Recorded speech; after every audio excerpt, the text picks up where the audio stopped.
You've been doing parodies for a long time, but a lot of your fans, especially me, love your original songs. Thank you. I think Melanie is one of the most beautiful thank you. songs ever written.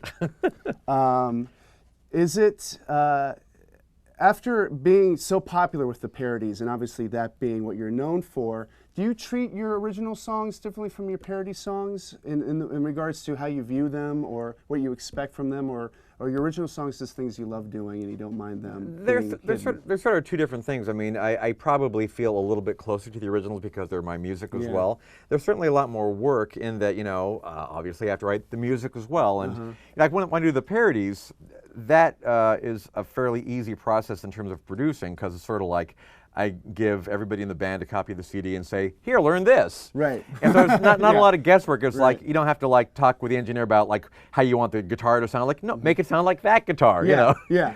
I'll come in for the lyrics, and you got that done. And the originals are obviously like most songs, like from scratch. But my originals are actually a little bit harder to write because most of them are pastiches. They're like style parodies. So not only do I have to start from scratch, but I also have to make them sound like another artist's work. So I have to kind of study that, you know, oeuvre and figure out the little idiosyncrasies that make that artist who they are. Right, right. So they're sort of homages very much so, to the artists as well.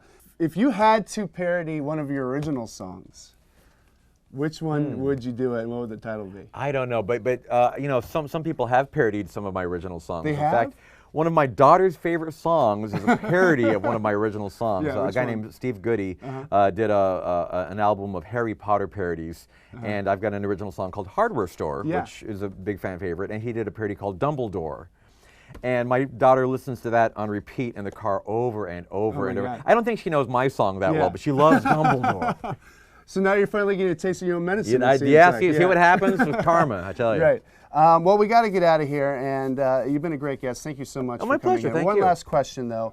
What's your mustache up to nowadays? Any It's new growing projects right for now. him? Can you tell? It's very slowly growing Is it a comeback? It is. You know, whenever I'm not on the road, my wife likes the facial hair, so I let it grow out. Really? Yeah. Usually the wives don't like the facial hair. See, I've got the bizarro wife. That's fantastic. Yeah. So we might see Weird Al with the mustache again soon? You might. Exclusive. Thanks a lot, Weird Al Yankovic. My pleasure. Thanks for coming Thank by. you.